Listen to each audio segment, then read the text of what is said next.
Time now for Michigan's #1 outdoor radio show, Mike Avery's Outdoor Magazine. Mike Avery has covered the outdoors in Michigan for more than 4 decades, and that tradition continues today. Outdoor Magazine is brought to you by Jay's Sporting Goods, the Eider Insurance Group, Angler Quest Pontoons, the Forward Corporation, Primal Outdoors, Security Credit Union, Offshore Tackle, Garber Chevrolet, Rapid River Knife Works, and by Michigan Brand Meats. Now, here's Mike Avery.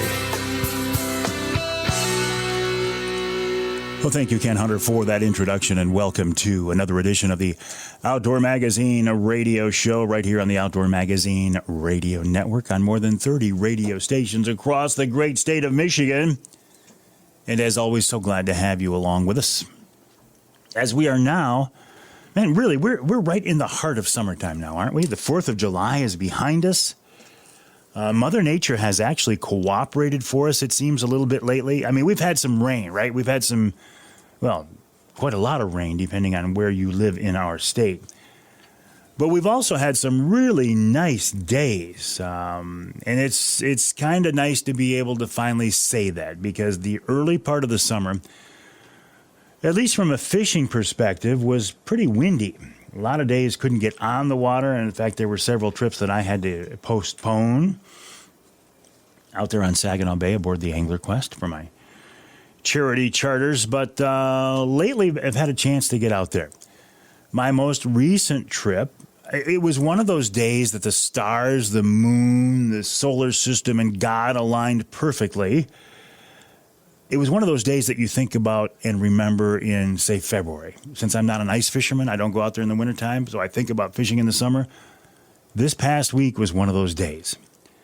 It was one of those days where the winds were light, but even though we didn't have much of a chop, the fish bit all day long. It was one of those days where your offshore boards will align perfectly on each side of the boat. And you got to be a troller, and maybe even a hardcore troller, to really appreciate what that is and how significant that is. When I'm at the side of the boat and I look off to the left or right, port or starboard, and I see that line of 4 or 5 or whatever it is boards all lined up perfectly, it's a beautiful thing. And it's a beautiful thing because you know you don't have any weeds on any of your baits. And it's a beautiful thing because when you do get a bite, it's going to be so obvious. You can fish in waves, you can fish in the wind, you can fish in rough water, and you can catch fish. Because a lot of time in my experience, when you've got a pretty good chop and the wind's blowing, maybe it's pushing minnows into that area. You know, the walleye can feed into 1.5 feet below the surface. But also it can be harder to read your boards, and it's just more uncomfortable to be out there. So when you get a day like I had this past week, where you've got perfect weather conditions, the perfect crew, and the fish are cooperating, it makes for the perfect day. This was a crew from my church, Trinity Monitor Lutheran Church in Bay County, and the winners were the Wolfile family. They were the high bidders. They tied for high bidders on a trip with me on Saginaw Bay. Their guests along with us were our pastor, Seth Kaiser, and his wife, Kate. So it was a perfect group. I stayed in my beloved skinny water. Now, they've been getting fish deep, much deeper. My thinking is, why am I going to run past fish to go get fish? And the way I do my trips, it's nice to be so close. I mean, if you got to run back in and, hit the bathroom at the marina or whatever, we can jump right back in there. It's protected in there, and there are fish in there. So, plus, I feel really comfortable fishing in water about 8 to 12 feet. That's my sweet spot. The fish are in there because they're active, they're feeding. I know where they're at. They're in that 10 feet of water. I don't have to go out to 30 feet and say, okay, where are the fish? So I like that skinny water. I've been telling you lately, though, about my complaints about the most popular bait for most people on Saginaw Bay, a flicker minnow or a flicker shad. Complaining about how the hook that comes with those things is so, it's sharp, but it's really soft and it breaks off and it's just a pain. And so what you have to do is replace those hooks. What I do is, catch a couple of fish on them and then they bust off or they bend. So I replace them with a real high-quality aftermarket hook that's equally as sharp, but it's a lot stronger and it doesn't bend. I had a situation where I wished I would not have swapped out those hooks. One of the things I routinely tell people on my boat is, don't reach into the net when you've got a fish in there and he's thrashing around with a bait in his mouth with treble hooks. Don't reach in there. I can kind of do it because I know how to do it, and I come up behind him and I'm watching the bait, and even I am very, very careful. If that fish starts thrashing around, I take my hands out of the net. I tell people, don't put your hands in the net when you've got a fish in there. And this goes back to watching my dad years ago. We were salmon fishing, and he put the treble of a J-plug into his thumb straight in to where it was rubbing against the bone, and you got a 20-pound salmon there thrashing back and forth, and that hook is scraping against the bone in his thumb. So from then on, it's like, okay, if I'm salmon fishing, I got a club, boom, we take care of them. Walleye fishing, I don't routinely club fish, but don't put your hands in the net when there's a fish in there. One of the guys did put his hand in the net and the fish thrashed. And he put that treble hook right into his thumb. And unfortunately, it wasn't one of the soft stock hooks that come with the flicker minnows that would have been easier to get out. It was one of the aftermarket hardcore unbendable hooks. Right straight into his thumb, way past the barb. Okay, so now we got a situation. What we did is, and I say we, Luke, I'm telling you, Luke is one of the toughest guys I've ever met after watching him do this. We cut the hook off the bait, so that's out of the way. So now he's just looking at a hook in his thumb. We got two options. We can try to back it out, which didn't work, or we can push it through, cut the barb off, and then pull it out. Luke, to his credit, was tough enough. He took that hook and he pushed it through past the barb, and we were able to cut it off, and he pulled it out. Ooh. I put some antibiotic cream on it and bandaged it up, and he went on fishing like nothing had ever happened. So, Luke, you're a stud, man. You handled that very well. But let that be a lesson. This is why I tell people, and I'm telling you, don't put your hands into the net when you've got a fish in there thrashing around, because this is the type of thing that can happen. Fortunately, we were able to take care of it on the water. It wasn't a trip to ER, and we just continued on fishing, and we continued on catching fish. Okay, changing topics here. By now, by the time you hear this radio show, we will know what the Michigan NRC has decided as far as deer hunting regulations for this fall. As I am in the studio the day before the NRC meeting, I have no idea. I have no idea what's coming. I have no idea what to expect. Because I really don't, I got to be honest, I don't have a lot of faith in the NRC as a group anymore. And I don't mean to be I'm not making disparaging comments about individual Natural Resources Commission members. I'm talking about the process. In fact, I made some comments last week on the radio show about how I feel it's time to make changes in the way we hunt deer in Michigan. This whole process, because I've lost my passion for it, and I was actually quite surprised. Most people said, Avery, we think you're spot on, but some people came on and said, what we need to do to change deer hunting in Michigan is to have mandatory antler point restrictions across the board. I'm like, no, this is not what I was saying. I was saying the whole shaming of hunters by other hunters is part of the whole process about why I don't have passion for deer hunting anymore. So if we can simplify regulations, take some of the shaming, the hunter shaming out of this process, and make deer hunting fun again, we'll see. I don't see it happening. We'll see. But anyway, you can go online. As you hear this show this weekend, you can go online and see what the Michigan NRC did. By the way, don't forget about fall turkey hunting applications in Michigan. Now is the time to apply. Coyote season opens back up. Speaking of the NRC, coyote hunting season opens back up July 15th. All right, who's coming up on the show this week? After the break, Randy Cornell from Carma Sportfishing talks about inland fishing in northern Michigan. Then Rich Chrzan of Killer Food Plots. In our second hour, Jim Felgenauer on sturgeon fishing. The Detroit River sturgeon season opens July 15th. Then it's still a little bit unclear. I think I've got somebody from the DNR on. I don't know who, but listen, in half hour I can tell you. This week's Ask Avery segment, and in our third hour, Sir Lancelot, Lance Valentine from Teachin Fishin, talking about using your electronics to catch more fish, specifically side scan and down scan.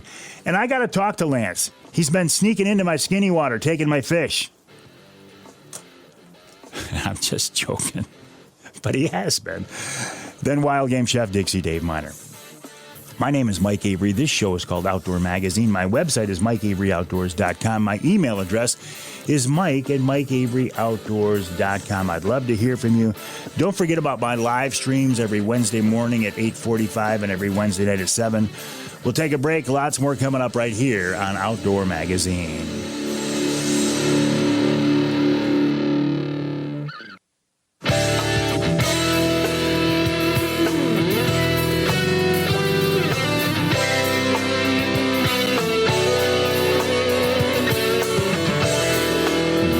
The Outdoor Magazine show in Alpena on WZTK. That's 105.7 FM. You can hear us in St. Joe. Let's go from Alpena to St. Joe, like kitty corner across the state. On WSJM 94.9 FM, let's jump north of the bridge to Manistee, WTIQ 1490 AM, 95.3 FM. This segment of Outdoor Magazine is brought to you by Matt Smith Outdoors Realtor. Matt, a longtime friend of mine. He's an expert at finding recreational properties and vacation homes, and he can help your family turn a dream into reality. Learn more online at Matt Smith Outdoors. He's on Facebook and Instagram as Matt Smith Outdoors. And by the way, if you're looking for a new home as your primary residence, Matt can help you out there as well. That's Matt Smith Outdoors on Facebook and on Instagram, and you might just see Matt on the water as well. He's a hardcore angler, and he's a hardcore hunter, and he's a good guy. Matt Smith Outdoors.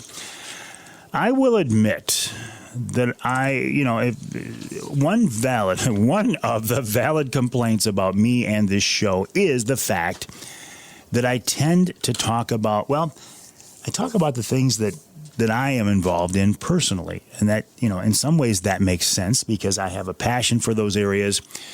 I have some little bit of knowledge in those areas. And for example, I tend to talk about, when it comes to fishing, when I'm talking about lake fishing, I often talk about big water fishing. Now, that is a personal bias from me. My dad got me into fishing salmon on Lake Michigan when I was a kid back in 1968. So I you have to understand, this is where my frame of reference comes. I do acknowledge there is some very good inland lake fishing across our state, and it's much more accessible to many people than that big water fishing. Randy Cornell knows this very well. Randy is with Carma Sportfishing, karmasportfishing.com. He specializes in fishing northern Michigan lakes and taking people out there to enjoy that resource. And last time I heard, he was supposed to have a group out there today. Randy's with us on the Outdoor Magazine phone line. Randy, welcome back. Did Mother Nature allow? Are you on the water this morning? Well, unfortunately, that steady rain from our cousin Barrel put a big damper on it. People want to go fishing, but they don't want to stand in the steady rain for 4 or 5 hours. And I don't blame them, Randy. I was just talking about the weather. Just yesterday, as we're recording the show, I had a magnificent day on Saginaw Bay. Light winds, blue skies, and now 24 hours later, we've got hard rains, we've got northeast wind, and that's kept you off the water, huh? Well, it certainly changed the plans for the day, that's for sure. We really wish we'd have gone yesterday, because the day before the cold front, the fish always bite good. Should have been here yesterday, hey, Randy? Yes, sir.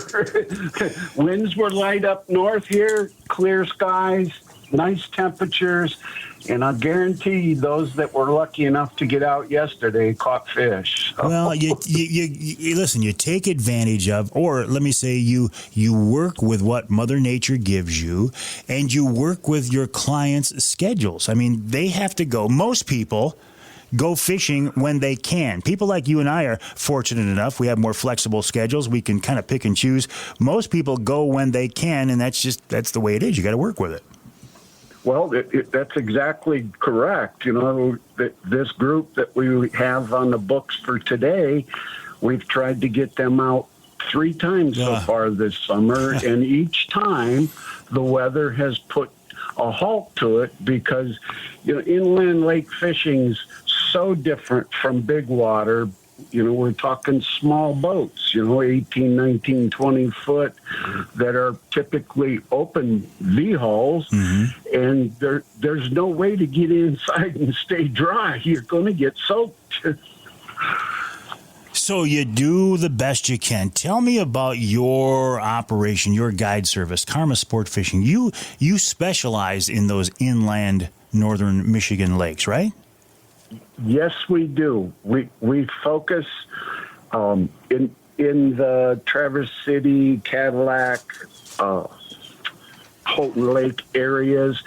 We've got some fabulous walleye fisheries, great lake trout fishing over on Higgins Lake, up on Torch Lake, and we choose to fish the small bodies of water so that we can provide families with the opportunity for an affordable fishing experience. Well, but you're really, I mean, even if you're limiting yourself to northern Michigan inland lakes, you're not limiting yourself to the types of fish you can fish for and the types of adventures you can have. You've got a broad range there, from fishing walleye on Lake Mitchell to being up there on Torch Lake. 2 different experiences.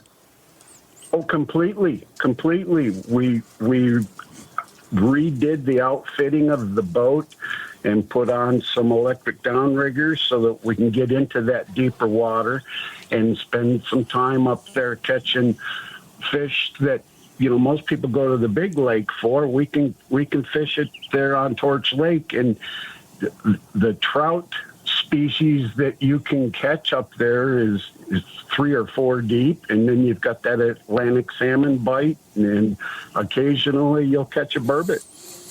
Where are you finding Atlantics? I am fascinated by the concept of Atlantics. I don't think I've ever caught one, but they seem to be, I don't want to say a miracle fish, but they fill the void of a lot of different categories.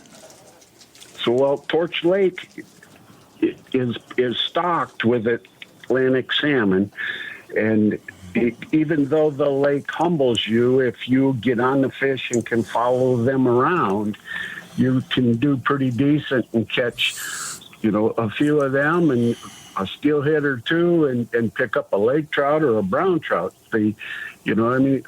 All fish like thermoclines, and if you can find where the thermocline is, for the fish hawk people and the depth raider people, it's a lot easier. But once you find that thermocline, it's just following that depth, and then you'll run into the fish. I find it interesting that a guy like you even says the fish will sometimes humble you. That's to me, that's part of this whole fascination I have with the outdoors. I don't care how many years you have doing it. I don't care how good you think you are. The Mother Nature and the fish or the critters will eventually humble you, and I think that's part of the experience. At least it is for me. Well, it is, and that's the unique feature of inland lake fishing. It's a much more relaxed. You never have to worry about rough water. The atmosphere is more about enjoying being on the lake than it is catching the fish, because we can put all of our knowledge, all of our data, all of the resources that we have with 4 electric fish finders on the front of the boat and 2 in the back, and however other secret electric equipment you're using. Look at the solar lunar tables and go out and not have even a strike, because the fish don't read the same stuff you and I do. That's for sure. Randy, do you look at your guide service as and I don't mean this in a negative way, do you look at it as okay, we're going to go out and get as many fish as we can and harvest fish and put some fish in people's coolers, freezers, or is it an on-the-water teaching experience, or is it a combination of? Very few people are fishing the inland lakes programs and systems to catch a cooler full of fish.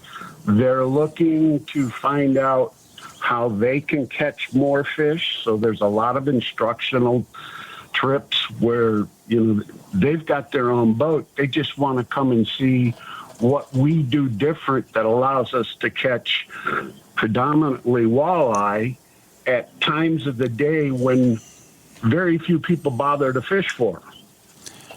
Why is that? Because of boat? Why is it that few people tend to target those days that you hours that you specialize in? Is it boat traffic, or what is it, Randy? Well, it's the theory that we've all grown up with. I mean, you talk about fishing on Lake Michigan back in 1968. Back in those days, when you talk to somebody that was a walleye fisherman, they didn't go out till 10 o'clock at night. No, you're right. Absolutely. Yeah. And people have been taught that when you're walleye fishing, you got to go after dark and before sunrise. And we have spent 6 summers now proving that the best time to catch walleye is any time you can go fishing. Thank you for saying that. That is so, in some ways, obvious, but it's so true, isn't it, Randy? The best time to go is when you can. Absolutely. And you make the best out of the weather and everything that goes with it. And some days you'll go out and I mean, because there's the opportunity to catch a limit of walleye over on Houghton Lake most of the time, on Lake Mitchell about half of the time, Lake Cadillac, Misaki, and then you go up and fish for lake trout or Atlantics there on Higgins or over on Torch Lake. And you go when you can, you work with the factors that you got to do with while fishing, and you have the best time doing it. There you go. You work with what Mother Nature offers you. You work with people's schedule, and you have the best time that you can regardless. Randy, I think you'd be an interesting guy, a very fun guy to fish with. If we go to your website, karmasportfishing.com, Karma is C-A-R-M-A, sportfishing.com, how's your schedule looking for the rest of the summer? Do you have openings? I do. Business is actually really slow this year. I don't have anything on the books the rest of the summer. Excellent. So if somebody wants to fish one of these northern Michigan inland lakes for a variety of species, go to the website, karmasportfishing.com. You can book a trip with Randy. Randy, I will wish you good fishing. I love your philosophy. I love the way you think, and I'm sure that provides your clients a great day on the water. Well, we hope to provide families the opportunity to get out and take the kids fishing and share the experiences of northern Michigan inland lakes. We do that as an affordability reason. We'll take kids 16 and under at no extra cost. Wonderful. As long as we got, we have a minimum 2-person price for $300, but Grandpa and Grandma can take 3 grandkids. Mom and there Dad you go, Randy. It's perfect. Listen, I got to let you go only because I'm out of time. Randy Cornell of Carma Sportfishing, karmasportfishing.com sounds like a great option. Rich Chrzan of Killer Food Plots after the break.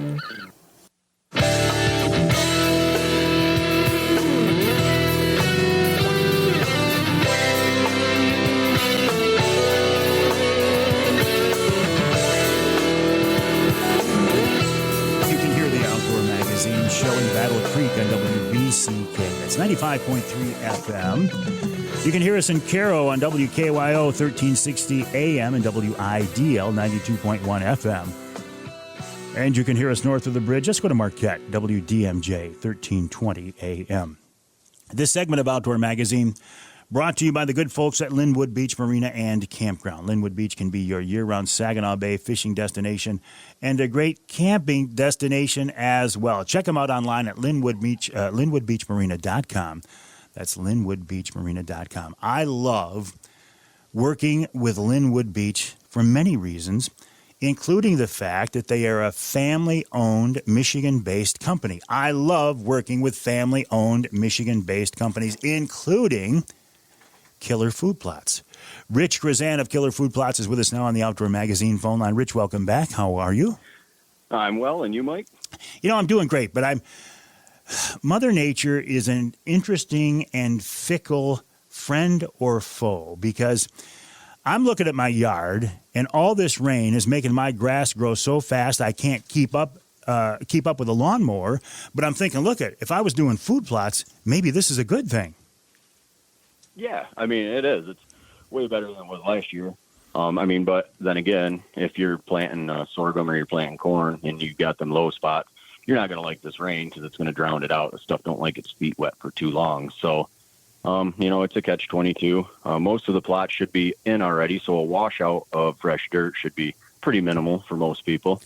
You might have them bare canvas spots out there. You're getting ready for the August plot, which is really what people are gearing up for right now. There's a lot of soil samples getting pulled. I'm getting a lot of orders for fall planting.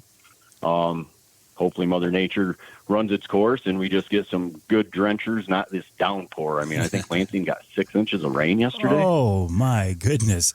Wow. And that's one of the reasons I wanted to have you on, Rich, is I normally think of the springtime food plot planting season as around Memorial Day-ish or whatever. And then I think of the fall season as August-ish. But then I heard people talking about food plots the other day for midsummer. Can you put them in midsummer, or is this more of a preparation time? Oh, you can. Really you got to watch the weather. July is really hot generally, so the weeds really boom out. But we've got that 90 degree day stretch in June, just like last year. It's like we got our hot weather early this year. But this is perfect prep time, right? If you're going to do a food plot in the woods, go out in the woods and see what kind of sunlight that plot's getting, what time of day, how much during the day, so you can get the plan of what you're going to seed. If it's only 2 hours or 4 hours of sunlight, you'd want to put deep woods or crop duster in there. What I like to do, because a lot of people, they're working, so they can't be out in the woods in the middle of the day. Oh, excuse me. So I like to take my trail cameras, and it seems like everybody's got trail cameras now. Yep. And I like to put them about 8-10 foot in the tree and have them on an angle down, so it's shooting over as much of my food plot as I can. So as it's snapping pictures throughout the day, I can take the timestamp off it, and I can say, okay, I'm getting sun at XYZ times of the day and possibly this much.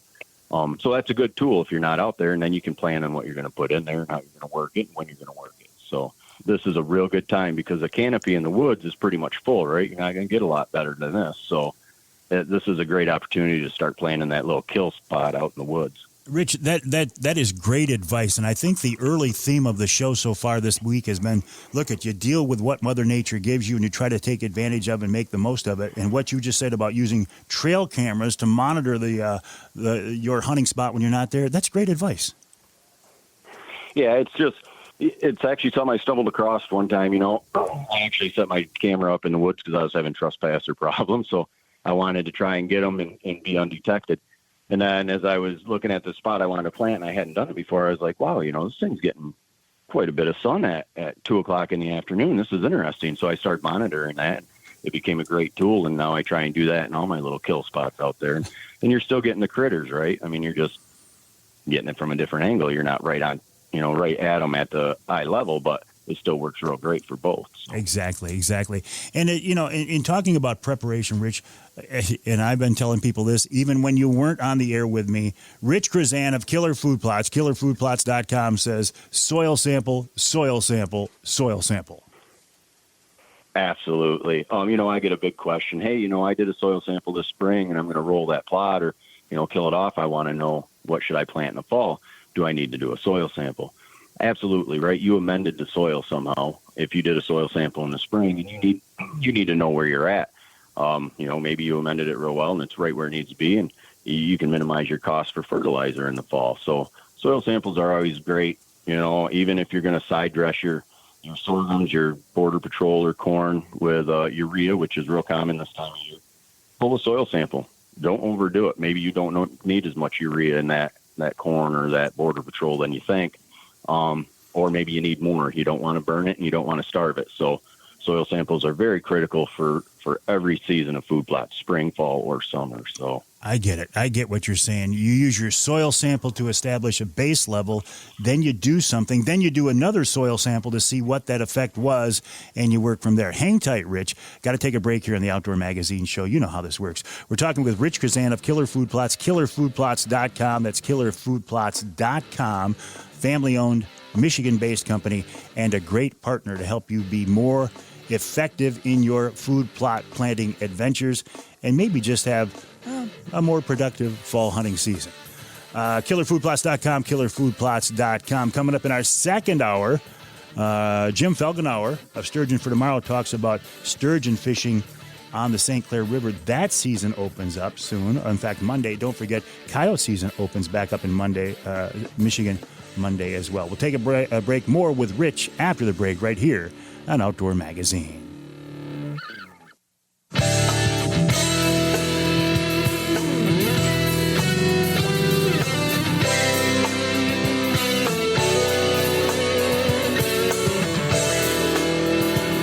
The Outdoor Magazine Show on Big Country Gold in Sheboygan, WCBY. That's 1240 AM, 100.7 FM. You can hear us in Flint on Sports Extra 1330 WTRX.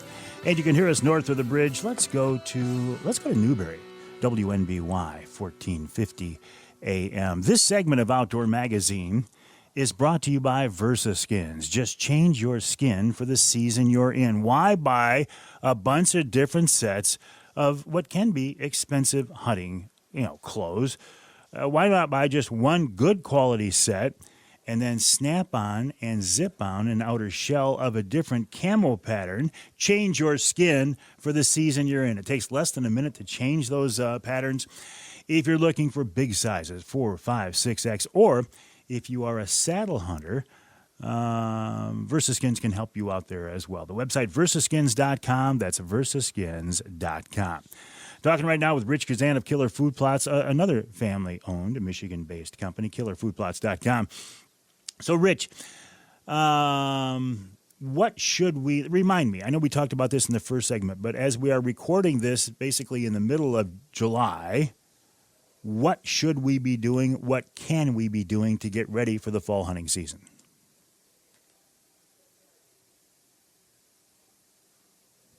I think we lost him. I don't hear him. Oh, Charlie's looking. All right, we'll call him back. Here's his number right here. Rich Chrzan of Killer Food. Anyway, I know what I can be doing getting ready for the fall hunting season. I'm going fishing. I say, again, going back to this whole theme, and I didn't intentionally. Sometimes shows have a feel and they have kind of a slogan that develops as it goes on. This week's show did not intend to be, okay, you take advantage of the opportunities that are there, you work with what Mother Nature gives you, and you kind of move in the ebbs and flows of Mother Nature. But that's what happens, whether it's fishing and the wind and the weather, or whether it's food plot planting. And that's what Rich Chrzan tells us. Again, you take advantage of what Mother Nature gives you, but you do your part, Rich, right, to try to optimize those opportunities. Oh, yeah, absolutely. There's ways to combat the dryness with our retained pellets, the nutrient moisture absorbing pellet. I've used that quite a bit this year, and it helps out a lot, right? And especially even if it rains, it absorbs it, so it can take some of that drought, or not the drought, but the wetness out of your ground, absorb it and hold it there for when it does dry out, so you might not flood out as much. I was just in Houghton, and I did a property up there, and that guy had a lot of moisture in his ground, and we put that in there, and what that's going to do is it's going to keep it from being so muddy, but it's going to hold that water for when it does decide to dry out, because he's got the dirty Michigan sand, right? That's common for up there. So instead of all that nutrients washing past the roots of the food that we've planted, it's going to hold it there, and it's going to release it back into that dirty sand when it dries out, because we know it's going to dry out. This isn't going to last forever. So this retain to me is an interesting product. Is that I don't want to oversell it, but it's almost a miracle tools in some ways. But how do we get it into the ground? Does this have to be tilled down in, Rich? Yes, the best way to do it is you just spread it like you would your fertilizer, broadcast it or whatever means you have, and then you rototill it in. You get it to where the root base is going to be, and it sets in the ground, and it does this life cycle of expanding from a size of kosher salt up to a jumbo-sized marble, each pellet. And it does this life cycle for 3 years in the soil. So it's not a one and done. It's great for doing clovers because you're not going to work the dirt again. So now you have that in there. It expands, it breaks up the compaction of the ground, leaches everything back to the root base. And now you've got pockets in there and oxygen get to the roots, and it keeps doing this and keeps doing this. When the life cycle is over, it's a potassium-based product, so it just becomes nutrients for your soil. It's an awesome product. So, and it's a 3-year cycle. So why wouldn't everybody, regardless of your soil conditions, regardless of where you are in the state, why wouldn't you just put this retain into the ground and take advantage of it? I believe, Mike, because a lot of people don't know what's available. We try to get it out there as much as we can. I present it to customers, and almost every customer that I present it to, they're like, yes, absolutely. I do a lot of work up north.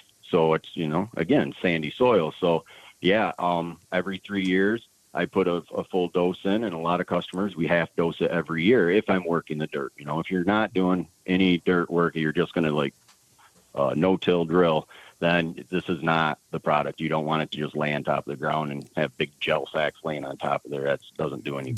Gotcha. So that's the one caveat with this. You got to be working the ground. You got to get it down into the dirt to make it work. Yes. For it to get your maximum efficiency out of it, that is the best way to do it. And you can use it for potting soil, for plants, planting trees. It's awesome for planting trees. You can go around, and there's actually directions on the back of our bags that tells you how to make like a retained slurry to dip the roots in and then plant it. That's a great advantage for trees. If you can't get out to plant or to water your apple trees that you spent probably a lot of money on, well, you only have to do it half the amount of time, right? If you can only get out there once a month, well, that retain is going to help that. It's going to hold that water and that nutrients you're giving it for longer at the root base. Rich, great advice this week, talking about retain, talking about using your trail cameras to check the sunlight levels. KillerFoodPlots.com, KillerFoodPlots.com. Don't forget the soil samples, KillerFoodPlots.com. Rich, I know you're busy. We'll talk again very soon. Thanks, Mike. We'll take a break for the top of the hour here in the Outdoor Magazine Show. When we come back, we're going to go to southeast Michigan, St. Clair River, talk about sturgeon fishing, and more with Jim Felgenauer.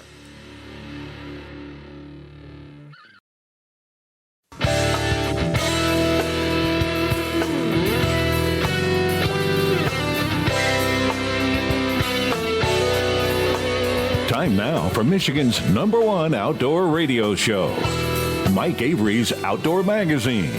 Mike Avery has covered the outdoors in Michigan for more than 4 decades, and that tradition continues today.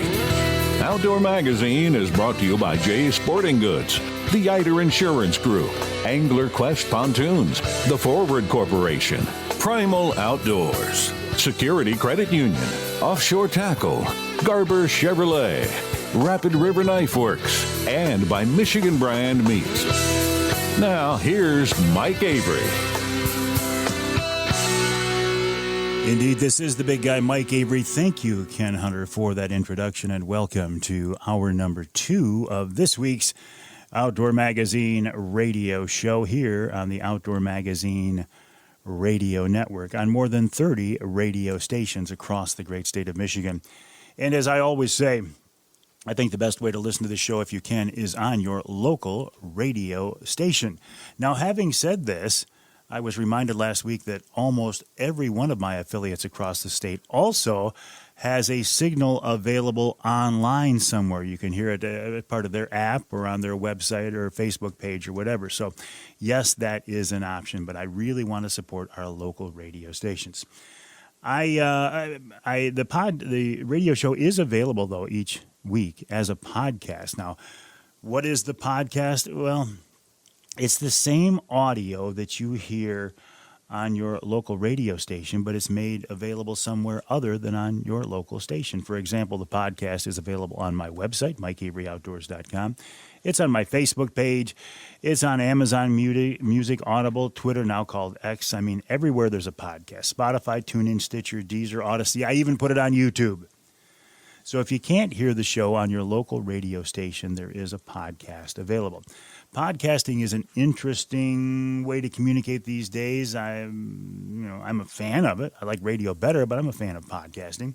In fact, each month I do podcasts for some of my advertising partners, including Primal Outdoors, Angler Quest Pontoons, and Offshore Tackle. And when we are done here in the studio today recording this week's radio show, I will record this month's Offshore Tackle podcast. Keep an ear out for that. I will post that on my Facebook page. You'll also find it each month on the Offshore website. That's offshoretackle.com, offshoretackle.com. Okay, well, speaking of fishing, there are so many different types of fish to fish for in our state. Now, when I think of offshore, I think of trolling. You're probably not going to catch a sturgeon whilst trolling. I guess you could.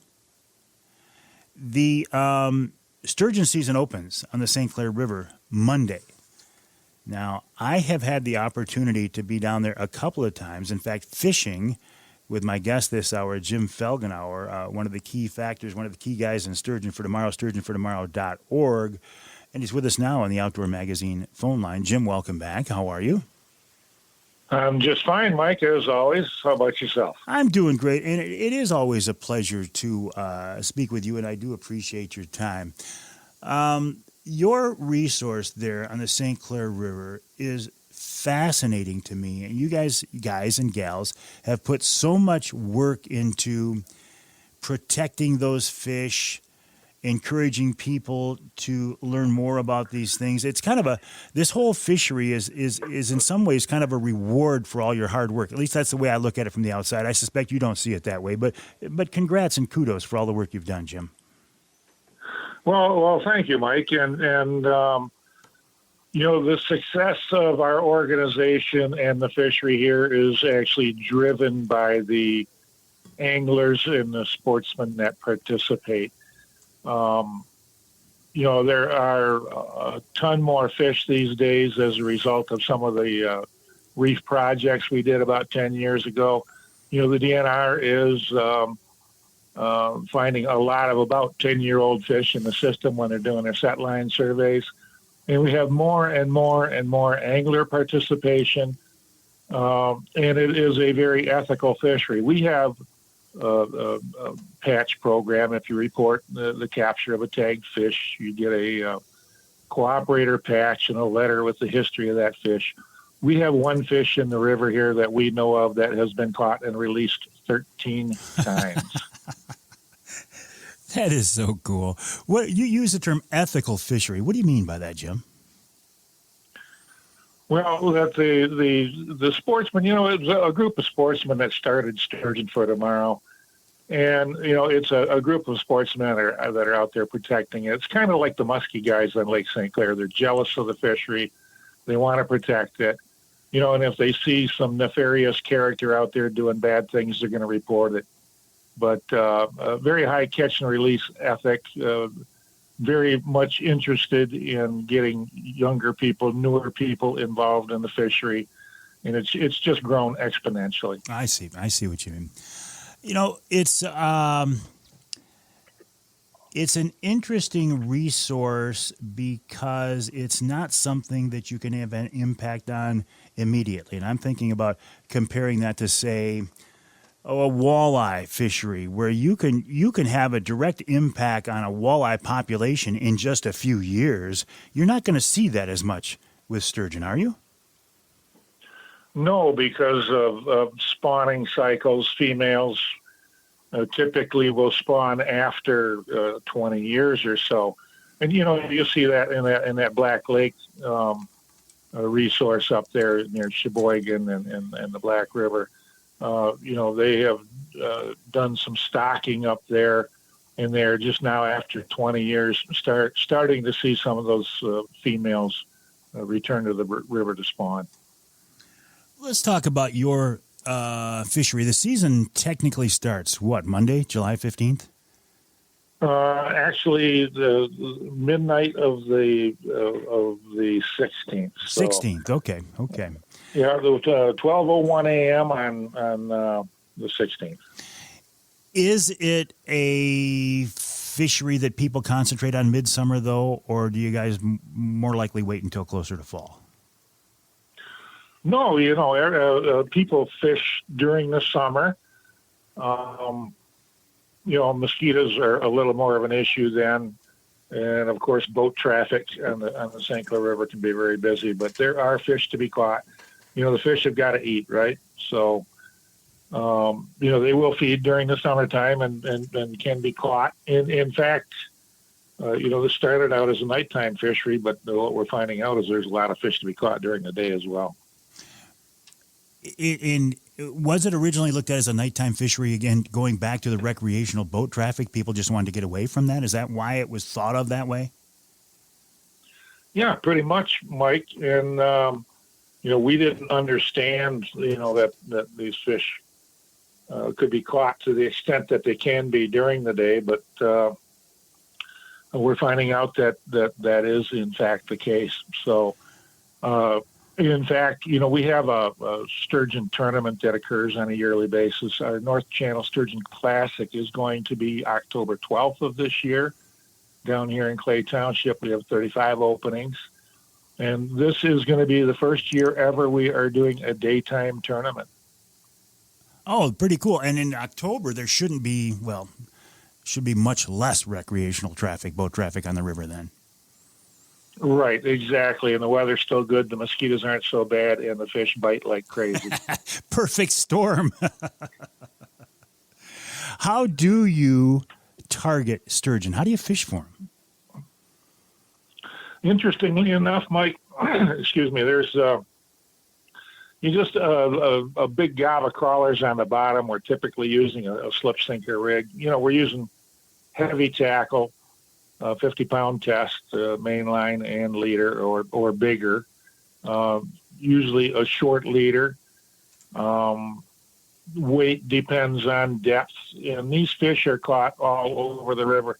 I mentioned we have 35 boats in the tournament, and they're fishing, of course, 35 different locations, and it is in almost every case, 33 or 34 of those 35 boats will catch fish. So they do swim. They cover water.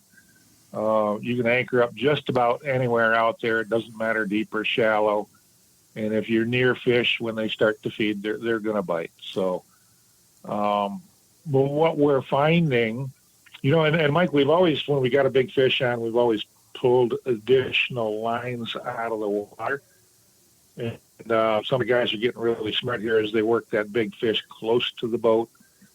Because you do have feeding windows, they will throw their other lines back out, maybe 100 feet back behind the boat, so that they have more than one line in the water.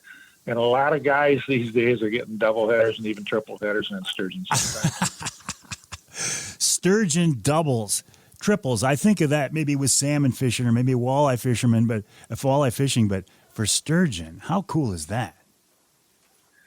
Yeah, the only problem, Mike, is if you got two guys in the boat, and each of them are fighting the big fish, and who's going to handle that, right? So, well, that was my next question. What do you do when you get a fish that size to the boat? Hang tight, Jim. Let's follow up on that after the break. We're talking with Jim Felgenauer of Sturgeon for Tomorrow, sturgeonfortomorrow.org. Jim has been one of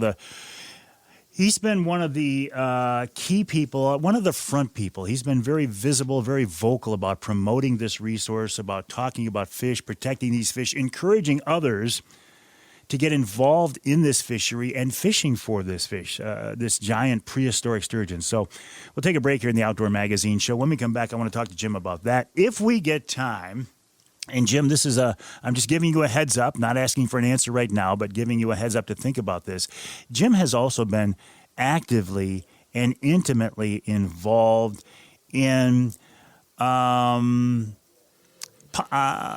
outdoors, conservation at the state level. I want to get some of his thoughts on the NRC and how things are going this way. Maybe that'll be part of the conversation. Maybe it won't. But Jim would be a good guy to pick his brain about that and more after the break, coming up right here on Outdoor Magazine.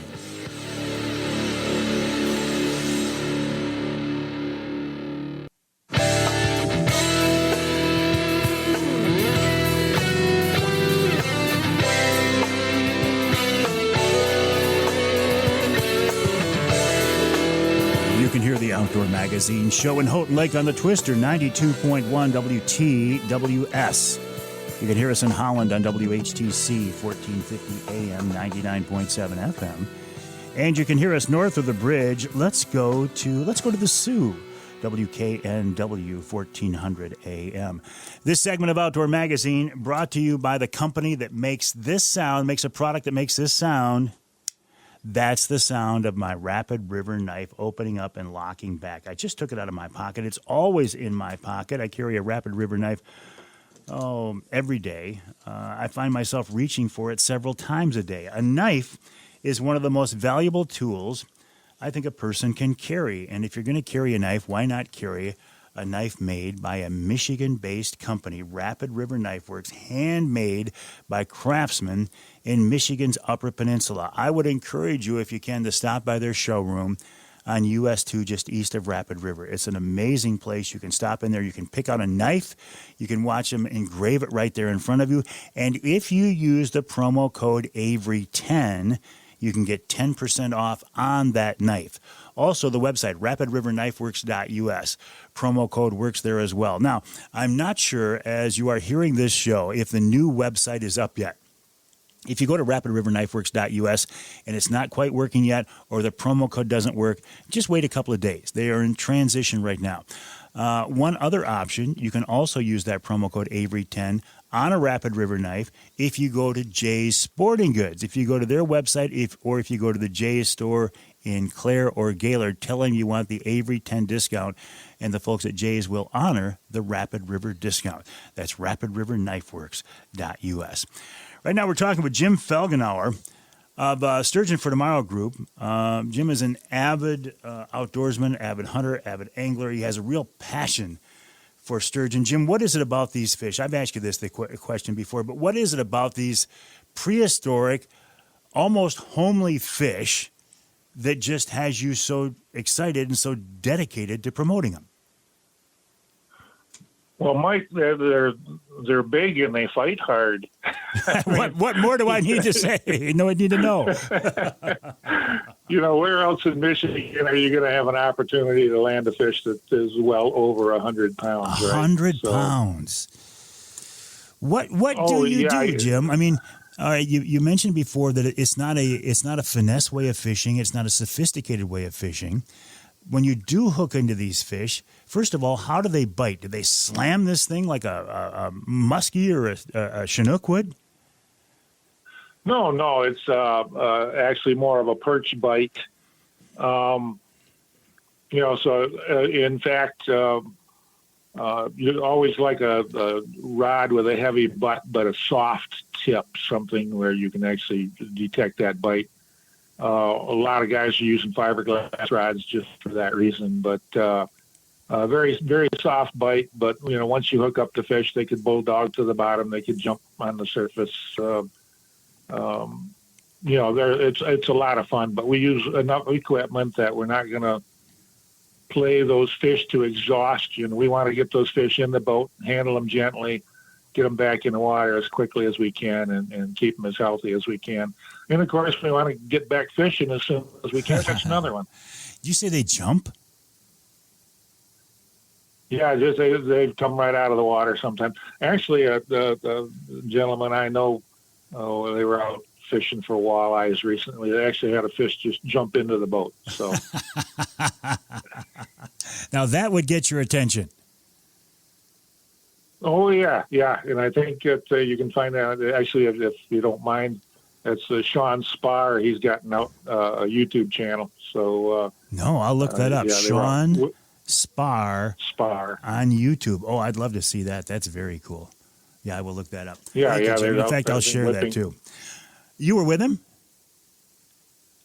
No, they were out whipping for walleyes with at night, I believe, is when that occurred. So I will look for that. All right, so what do you do? I mean, you got a fish that could be 100 pounds. How do you handle them? Do you actually bring them into the boat for pictures? Do you just keep them off to the side? I mean, what's that process like? Yeah, Mike. Some of the guys use cradles. Again, it's with a fish that size, it's a 2-man operation at least. So you want to have a buddy on the boat. We have nets with big hoops and bags that are deep enough that when you can get that fish in that big net.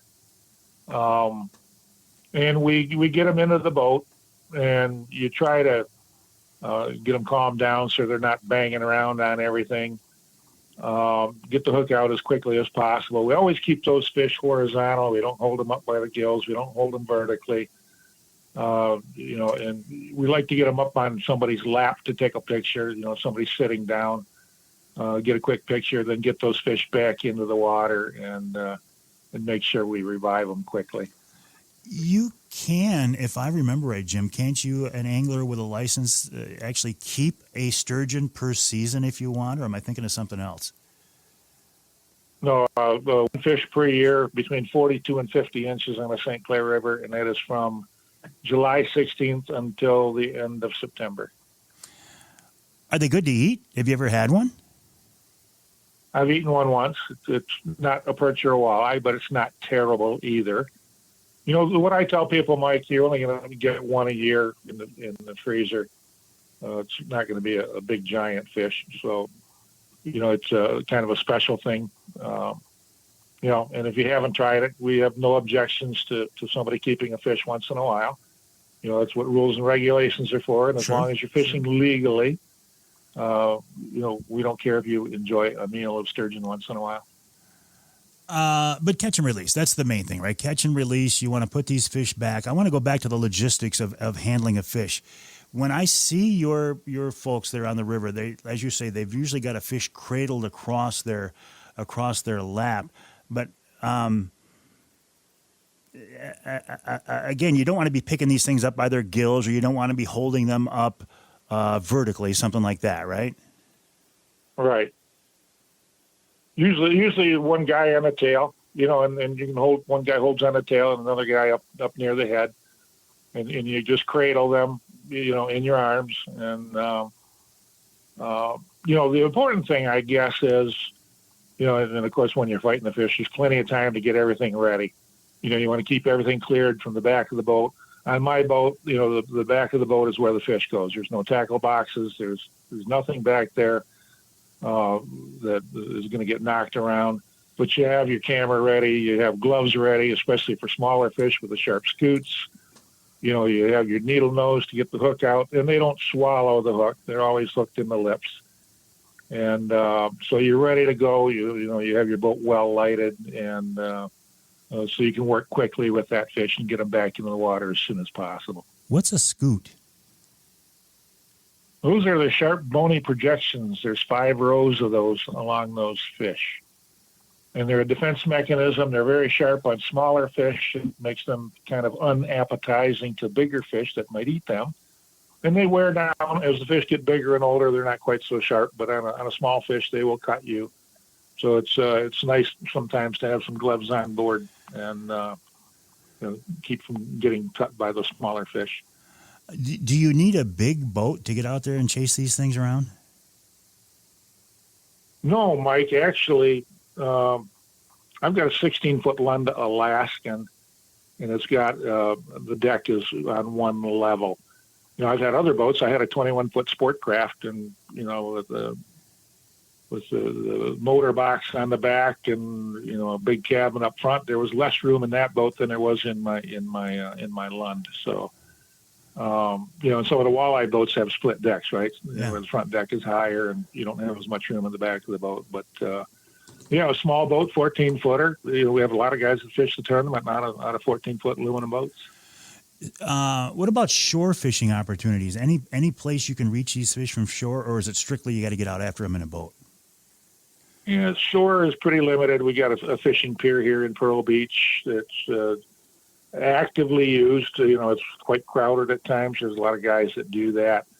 But you could, from any dock along the North Channel, if you can get permission from a private owner, you could catch fish anywhere along the North Channel, or sometimes downtown Algonac off the boardwalk. They'll catch some sturgeon up there as well.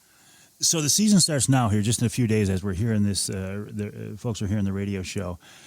Does the fishing get better then as we get closer to fall, or is it worth your while to go out here midsummer and actually target them? No, it's worth your while to go out there midsummer and actually target those fish. We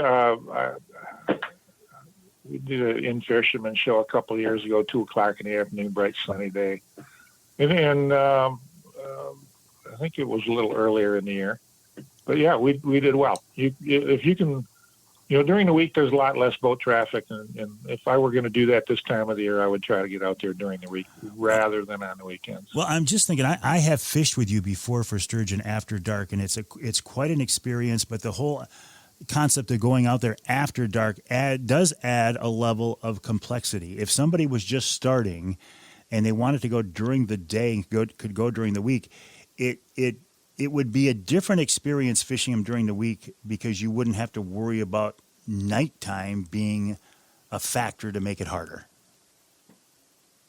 Right, exactly. And, it's probably a good idea for a rookie fisherman out there for the first time that's, getting used to fishing for sturgeon and handling big fish, to do that in the daylight a couple times before they attempt it at night might be a good idea. Jim, this tournament you have, it's not coming up till the fall, but it's not too early for folks to start thinking about this, putting it on their calendar. Tell me more about this real quick, please.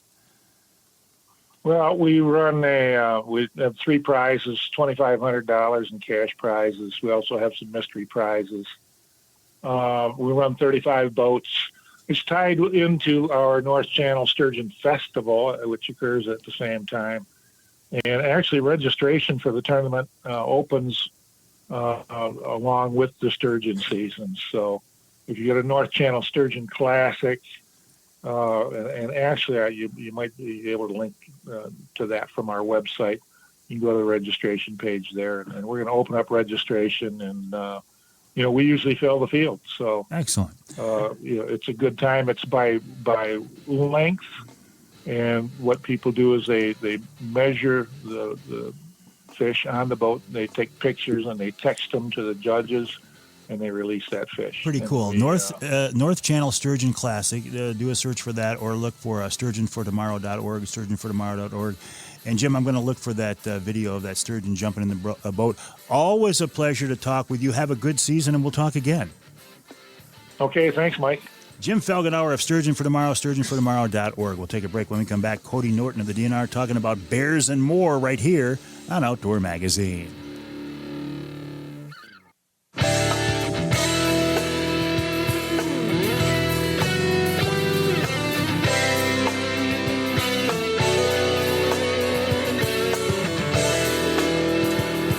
You can hear the Outdoor Magazine show on more than 30 stations across the great state of Michigan, including WILS in Lansing, that's 1320 AM, WLDN in Lansing, News 97.98, 98.7 WLDN, and you can hear us in Escanaba, the Riviera of the North on WCHT 600 AM 93.5 FM.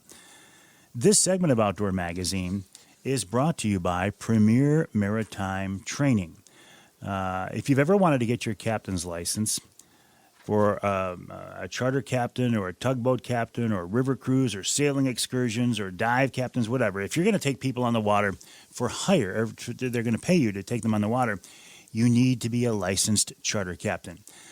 Captain John Littlefield taught my captain's class, and he can help you become a licensed charter captain as well. If John can get me a captain's license, believe me, he can get you your captain's license. Check out the website, pmtcaptains.com, for more info. That's pmtcaptains.com. John has classes across the state, and I'm sure you can find one that'll fit your schedule. That's pmtcaptains.com, Captain John Littlefield. All right, I want to turn our attention now to a topic that I just absolutely love. It's the topic of bears in Michigan. Well, bears and more. We're talking with Cody Norton. Cody is a wildlife biologist with the Michigan DNR. Cody, welcome back to the show. How have you been? Hey, Mike. It's great to be back. I've been well. How about you? Yeah, we haven't talked for a while. I'm doing good. I'm real excited, Cody, because I did get my Michigan bear tag for the third season in the Newberry district this year. And, you know, I love bear hunting because I think, I mean, for you, it's your job, but you're also fascinated by bears, aren't you? Yeah, absolutely. Well, congratulations for drawing. And yeah, I actually drew a second season Quinn tag this year, so I'll be hitting the woods with you. Hey, so what is the, how does this work now? In the lower peninsula, I don't think there are multiple seasons like there are in the UP, is there? So we do have the northern lower season kind of split up into kind of your normal season where you can use firearms and other equipment, and then we do have a late archery only season. But it's really all part of one season. It's one tag that allows you to hunt both of those. So that's very different from the UP, where each of the 3 hunt periods are issued their own license. And so whatever your license is for, those are the dates in that unit that you can hunt. What are bear numbers in Michigan? What's the population look like? And I ask you this, Cody, because anecdotally in mid-Michigan, I see more bears. We're seeing them on our trail cameras. We're seeing them, wander across farmers' fields, even into the edge of the bigger cities. It feels to me like the population is growing, or is just the range of the population, range of the bears growing? Yeah, I think you're right on both fronts there. Back in 2012, if you remember, we decreased quotas, basically statewide, due to concern about the population trajectory showing a decline. Since that time, UP bears have increased about 21%, northern lower about 55%. And in the northern lower, we've had, most of our harvest has traditionally come from the red oak unit and been more concentrated in that northeastern part of the lower peninsula. Now we've got bears, getting established and thriving in the Baldwin unit, the Gladwin unit, farther south and west into the red oak unit too. So I think we've really been, seeing them expand in numbers as well as their distribution. So, those numbers are pretty impressive. I mean, that's a pretty good expansion, pretty good growth of the population. Yeah, absolutely, and that was the intent behind those changes. We've been ratcheting up harvest to try to, stabilize that northern lower peninsula population, because it did really take off in response to those lower quotas, and trying to provide more opportunity for folks. But yeah, right now our UP population estimates about 10,200 bears, and our northern lower population is just over 2,000. So if the bear population is expanding, do we see more bear tags to go along with that for hunters? Yeah. Obviously it fluctuates as hunter success rate changes and the number of applicants changes. So this year we actually had a 13% increase in the number of applicants compared to last year. Our highest levels have been right around 60,000 in the past. We had almost 68,000 this year. So even if if people are trying to get those coveted bear tags with more competition, it makes it a little bit harder. It might take more preference points sometimes.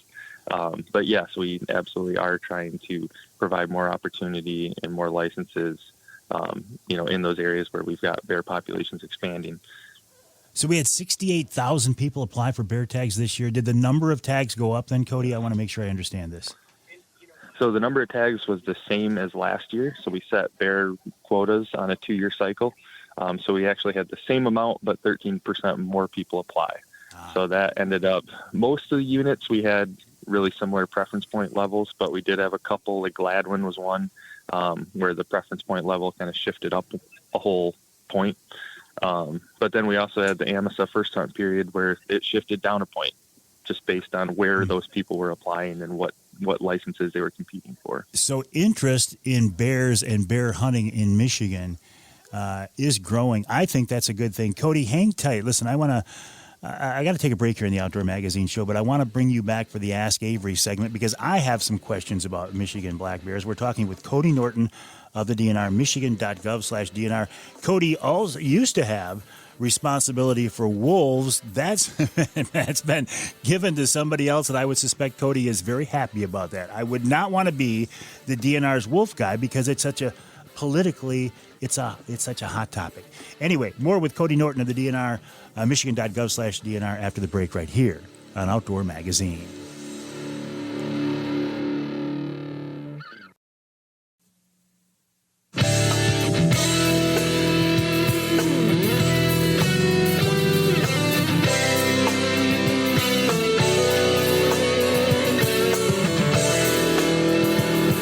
The Outdoor Magazine show in Houghton Lake on 98.5 WUPS. You can hear us over in Manistee on WMLQ 97.7 FM. And you can hear us north of the bridge in Iron Mountain on WMIQ 1450 AM. The Ask Avery segment is brought to you each week by the good folks at Security Credit Union. Security Credit Union loves to work with outdoorsmen and women, and they can help you with your next outdoor adventure. Check them out online at securitycu.org. That's securitycu.org. The way the Ask Avery segment works is this is your chance. You send me a question. Send it to me via email, mike@mikeaveryoutdoors.com, mike@mikeaveryoutdoors.com. It can be a question that you want me to answer directly or something that you want me to pass along to other folks in Lansing at DNR or MUCC or something. I've had a lot of questions, especially these last few weeks, about how does the Michigan bear tag system works. I mean, we had, I think Cody said 68,000, 63,000, whatever people apply for bear tags. And look, this is a question I can't answer myself, so I'm passing it along to Cody Norton of the DNR. He is the bear specialist for the Michigan DNR. Cody, I appreciate your help on this. Remind me again, how many people applied for bear tags this year? Yeah, it was just under 68,000 people. 68,000. Either for a license or a preference. Okay, and how many tags are given out this year? Yep, so we had almost 6,600 tags available. So roughly 10% of the people. Yep, exactly. So it's about 10 people competing for every tag that we have. Yep. And so how are these decided? I mean, it's different than the elk application process. It happens at the same time, but the actual workings behind the scene as far as how tags are drawn is different, isn't it? Yes.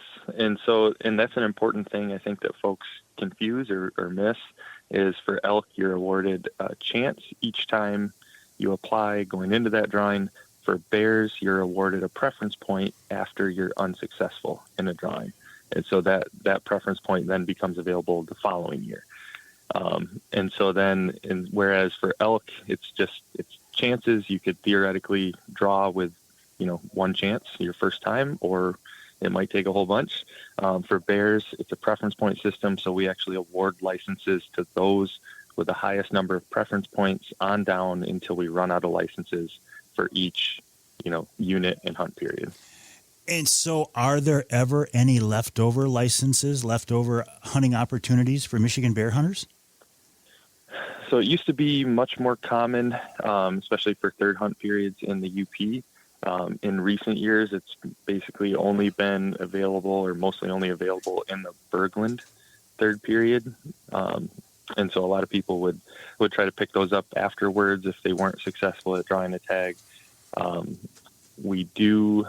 There's kind of another layer to it where you choose your first choice when you're applying, but then you can also choose a second choice, which are only awarded after all the first choice applicants, are gone through for whatever hunt period you're applying for.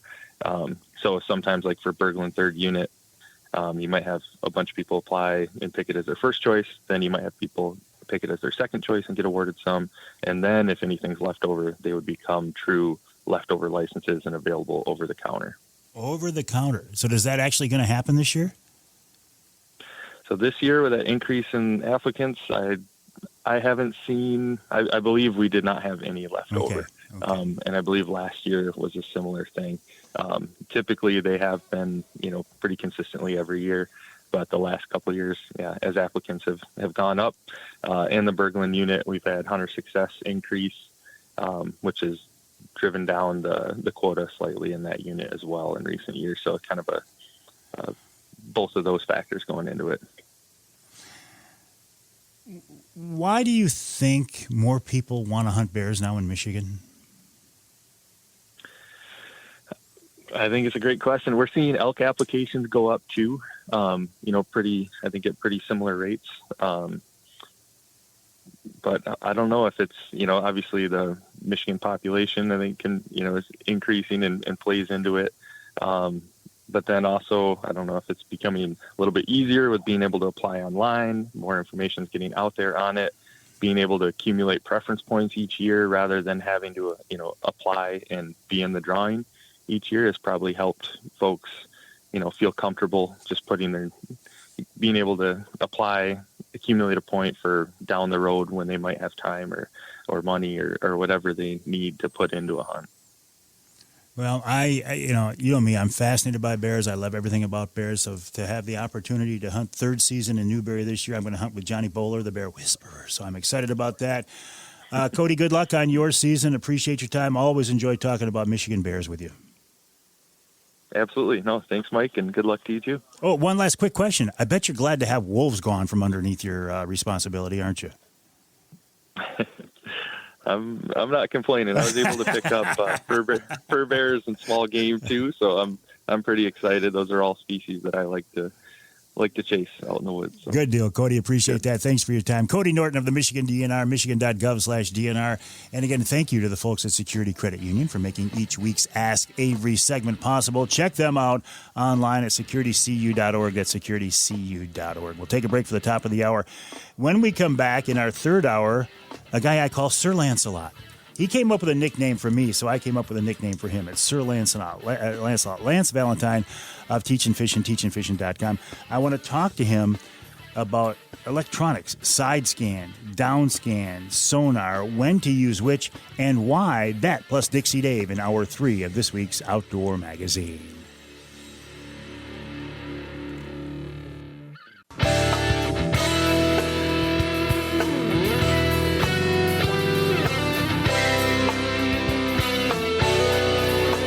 Time now for Michigan's #1 outdoor radio show, Mike Avery's Outdoor Magazine. Mike Avery has covered the outdoors in Michigan for more than 4 decades, and that tradition continues today. Outdoor Magazine is brought to you by Jay's Sporting Goods, the Eider Insurance Group, Angler Quest Pontoons, the Forward Corporation, Primal Outdoors, Security Credit Union, Offshore Tackle, Garber Chevrolet, Rapid River Knife Works, and by Michigan Brand Meats. Now, here's Mike Avery. Well, thank you, Ken Hunter, for that introduction, and welcome to hour number 3 of this week's Outdoor Magazine radio show right here on the Outdoor Magazine radio network on more than 30 radio stations across the great state of Michigan. So glad to have you along with us this weekend as we are firmly right now. We're right in the middle of summer now, right? I mean, there's no denying it. The 4th of July is behind us, halfway through the month of July. I mean, this is halfway through the summertime, and I hope that you have had a chance to get out and enjoy what our state has to offer, and I hope that you have plans to enjoy the rest of this summer season coming up. For me, my summertime activities, a lot of it center around fishing. In particular, walleye fishing on Saginaw Bay, aboard the Angler Quest pontoons. It's something that I really like. I don't salmon fish anymore. Used to fish Lake Michigan a lot for kings. That was every weekend, and the 2 weeks in the summertime, that's what we did. We fished for salmon on Lake Michigan. These days, I don't know, Saginaw Bay is just so close to me. It's so easy. It's so convenient to get to the dock, to jump on the Angler Quest and just head out fishing. I love Saginaw Bay walleye fishing. I have a connection with the history of that fishery, the resurgence, the planting of the fish there. And I love the fact that every day out there is an adventure, and it's kind of unpredictable. You know, when walleye decide they're going to bite, they can be absolutely suicidal. When they decide they're not going to cooperate, they can be, frustrating. Let's just use the word frustrating. But every day out there is an adventure, and every day I try to learn something more. One of the things I'm really concentrating on this summer is the use of side scan and down scan, side scan in particular, to try to find more fish and see if I can make that a tool to be more effective and more productive on my trips. When I think about walleye fishing, when I think about, in particular, electronics, using electronics to catch more fish or at least be more effective, Lance Valentine, Sir Lancelot, I call him, of Teachin Fishin, teachinfishin.com, is the guy who comes to mind. I don't hesitate to jump on the phone or text Lance and say, hey, can you help me out here? What does this mean, or how do I use this better? Lance is an interesting guy because he's one of those guys who honestly is, when he gets on the water, he looks at things differently than I do. He looks at things as to why. Why is this happening, and how can I take advantage of it? I go out there and I don't see things with that type of insight. But Lance is also a very good educator. He loves to share his knowledge, and that's one of the reasons why I love having him on the show, and that's one of the reasons why I've got him on this week. Lance Valentine, Sir Lancelot, welcome back. How you doing, buddy? I'm doing great, Michael. Thanks for having me on. Hey, I heard a rumor that you might have snuck into my beloved Skinny Water the other day and took some of my fish. Can you confirm or deny that?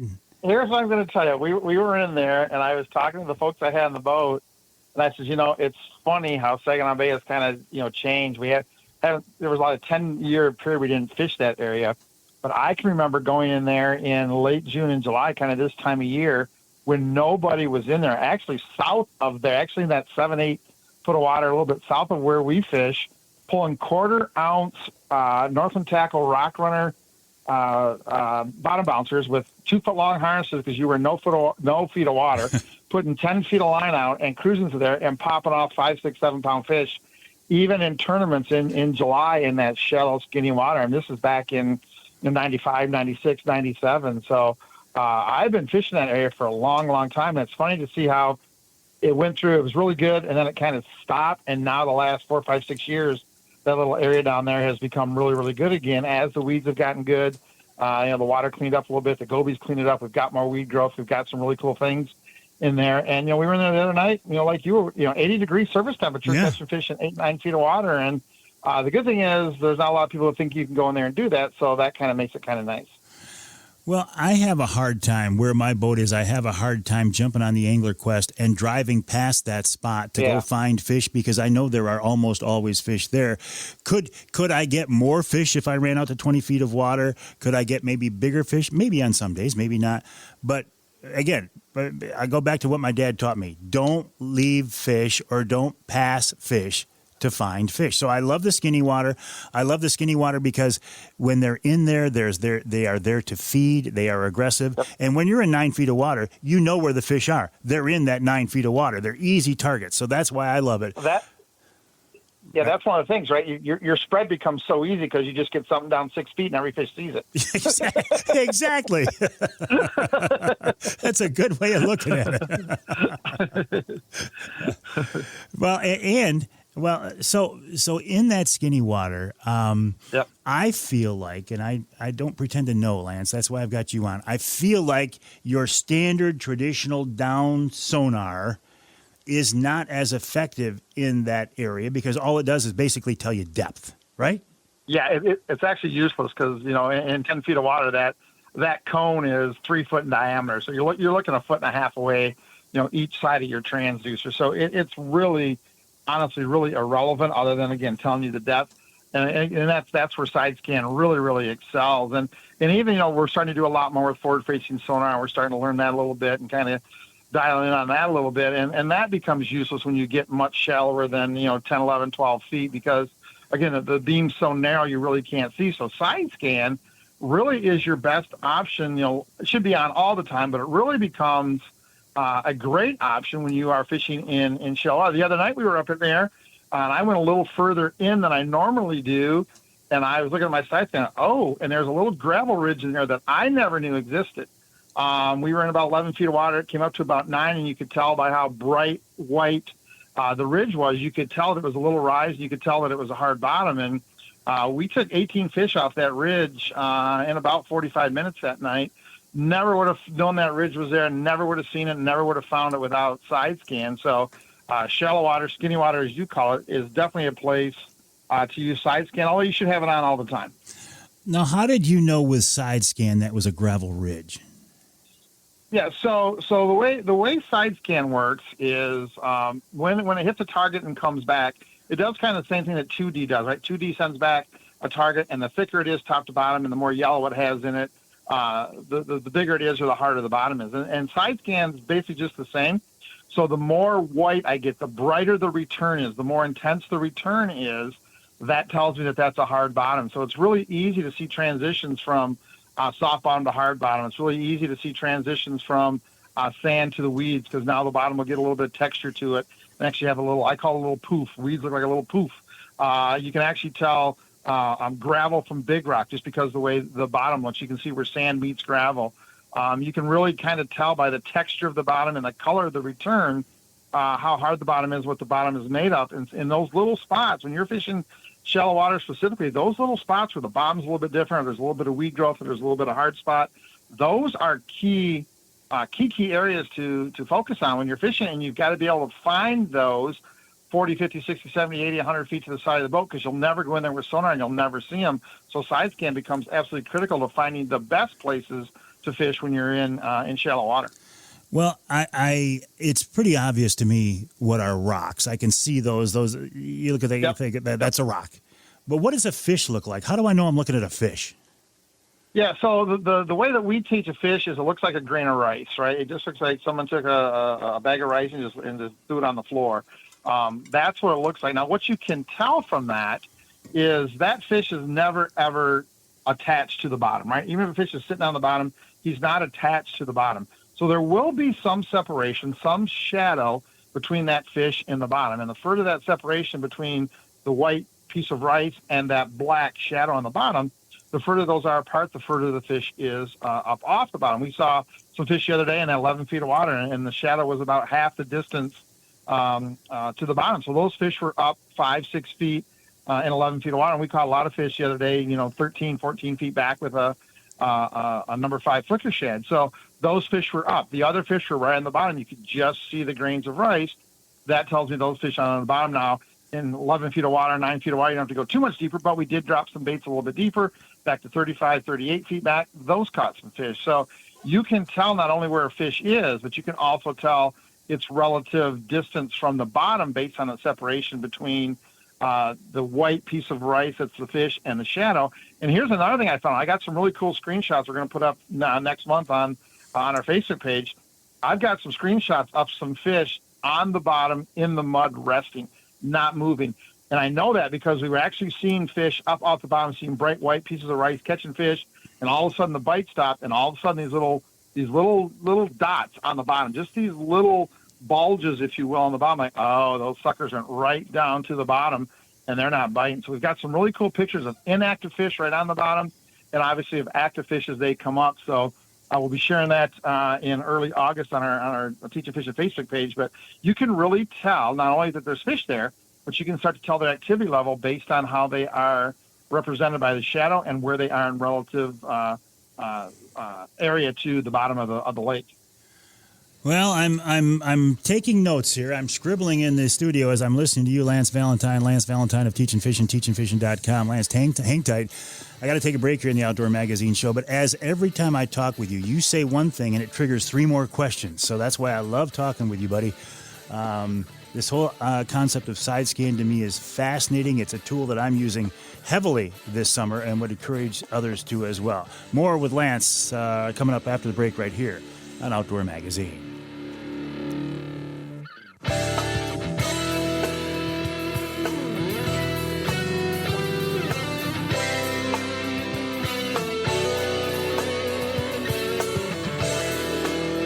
You can hear the Outdoor Magazine show in Traverse City on WTCM 580 AM. You can hear us in Tawas on WIOS 1480 AM, 106.9 FM. And you can hear us in the Thumb, Sandusky, WMIC 660 AM, 95.3 FM. This segment of Outdoor Magazine is brought to you by Killer Food Plots. I had Rich Chrzan of Killer Food Plots on the show in the first hour talking about what to do this time of year. Again, he recommends always a soil sample. He recommends a product called Retain. Go to their website, killerfoodplots.com, to learn more, killerfoodplots.com.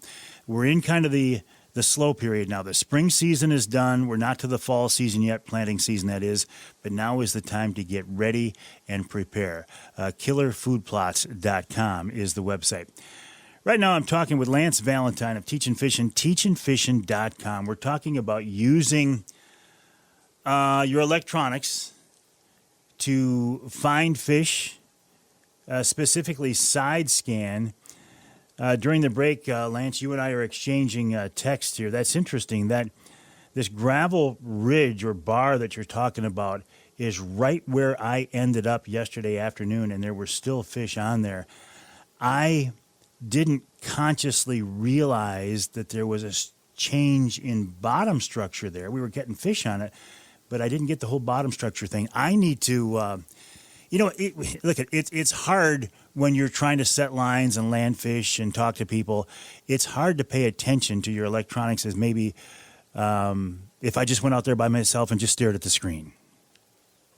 Yeah, we tell everybody all the time, the only way to get good with your electronics is to go out and use your electronics, right? You can't try to catch fish or learn a new technique or do this or do that while you're trying to use your electronics, right? Leave your rods at home or lock your rod locker and spend 3 or 4 hours. And those 3 or 4 hours that you spend getting better with your electronics are going to catch you a lot more fish over the course of the years than you're going to catch those 3 hours that you quote unquote waste, right? So you definitely have to learn how to do this. Now again, we're lucky. Detroit River, Saginaw Bay, Lake Erie. I've said this forever. We don't have any fishing in that part of the world. It's varying degrees of catching. We really don't fish here. But when you go to places that are tougher, that don't have 17 billion walleyes, right? When you go to Houghton Lake or Hubbard Lake or Burt Lake or Mullet Lake, you go to the west side of the state, you have to be in the right spot. You can't miss. If the fish are in 20 feet of water, they're in 20 feet of water. If they're on the tip of a point, they're on the tip of a point. You can't just randomly put stuff behind the boat and drive around like we can most places here and still catch a few fish every day. You have to be exact. So really dialing in on your sonar and understanding what it's showing you, what it's telling you, what it's telling you about fish activity, what it's telling you about bait, what it's telling you about how fish are grouped together, what it's telling you about how active fish are. You start to learn those things when you're on smaller bodies of water that don't have the amount of fish. You're going to spend a lot more time fishing where the fish actually are, which is going to turn into more fish at the end of the day. So we have to take that time to learn it, and the more we learn it, the better we're going to get with it. On your side scan, how far out to the sides do you send that? Because you can put it in auto, or you can tell it how far out to reach. So I run mine all the time at 80. If I start getting out in 20, 25 feet of water, I may run it out to 100, 120. But I'm on 80 all the time. 80 is my standard. That's just kind of where I set it and leave it.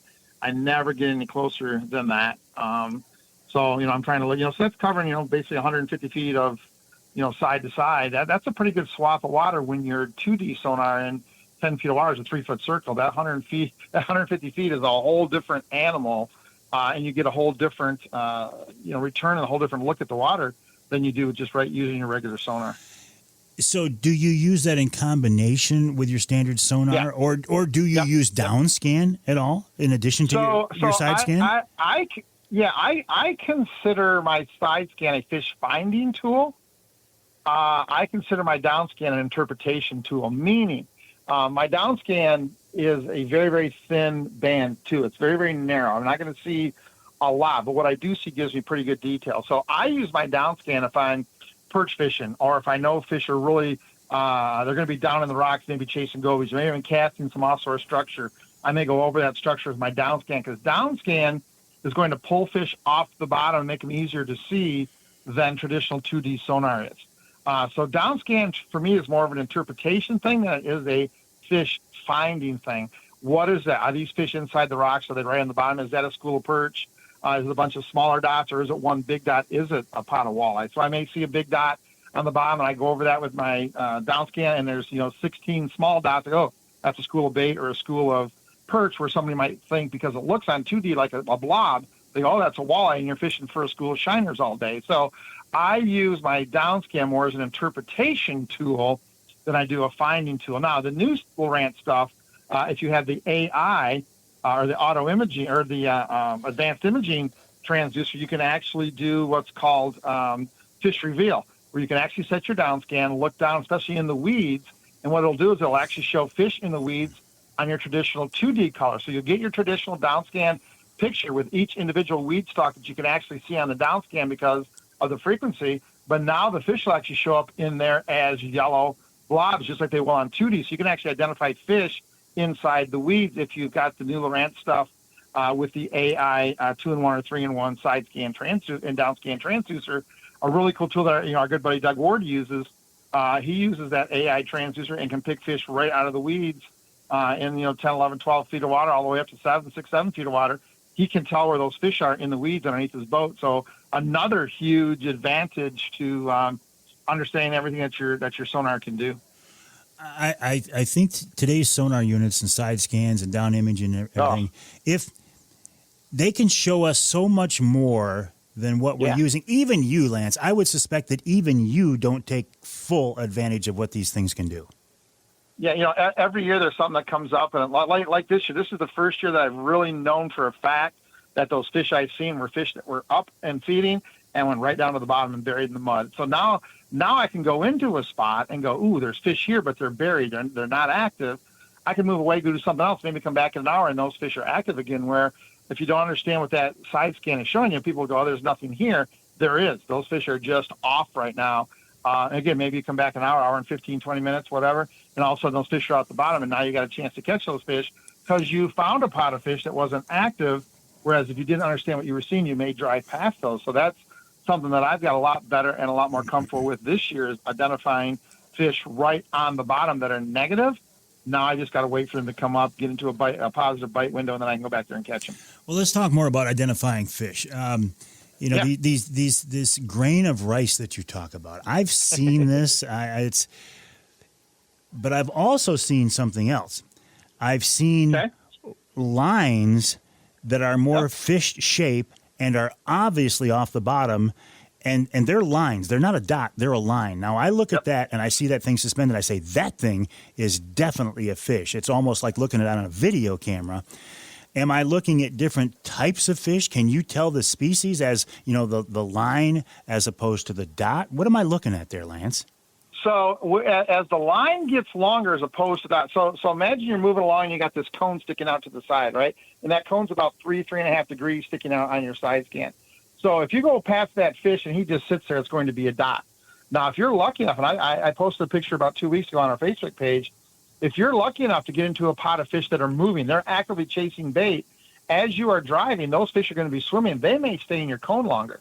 So that line may get longer. So just like on our sonar, regular sonar, where the length of the line just tells us how long the fish stayed in the cone, same thing with side scan. As that line gets longer, that fish is actually swimming. He's moving. He's active. You didn't go by him and he sat still. He actually stayed in the cone as your boat was moving. That's an awesome sign because that tells you fish are moving. Now, you can sometimes get a perfect angle of a fish and actually see either with the fish mark or the shadow. It's usually more on the shadow. We do this a lot in Detroit. You see a lot of catfish. You're looking like, okay, that's not a walleye. It's got a big head and a skinny body. You're like, okay, those are catfish. You can pick out sturgeon sometimes. If you get the exact right angle, you can actually see the shape of the fish as it goes through there, either on the white mark. I've actually got some pictures of fish on the white mark. You can actually see the back fin and the side fin sticking out. But you got to get the exact right angle, the exact right shot for that. But you can see it a lot on the shadow and go, okay, those are fish, but they're not walleye. So it just takes practice, man. You just have to practice right. So two things I would tell people to do. Number one, if you're not good, get a hold of us. Send us an email at walleye101@gmail.com. Set up a time to get on your boat and go over your electronics. That's something we do. We offer that. We'll come to your boat. We'll find a place to go. We'll go out in your boat. We'll get everything dialed in for you, teach you what you're seeing, get all your settings right. The other thing is, especially if you have a Lowrance unit, is take an SD card and record your sonar. So now what you can do is you can actually record the raw data coming in. You can go back home, pull your unit out of the boat, plug it into a 110 to 12-volt converter, get an extra power cord, plug your machine in, put that recording in, turn your simulator on, tell it to play the recording, and you can actually see what you saw that day and actually look at it in your house. So now you're not worried about catching fish and setting line. So I can come back and I can do it, and you're getting raw data. So if you increase the sensitivity, it shows you exactly what would happen. You're not recording the screen, you're recording raw data. So I can manipulate, I can zoom in, I can zoom out, I can change the color palette, I can change the contrast. I can really do a lot and learn a lot by sitting at my, in my kitchen table while my wife's watching Dancing with the Stars. I can actually sit and watch live video or sonar from the water, actually watch that exact raw data and figure out what my sonar is actually showing me. What do you have against Dancing with the Stars? It's just not something I want to watch.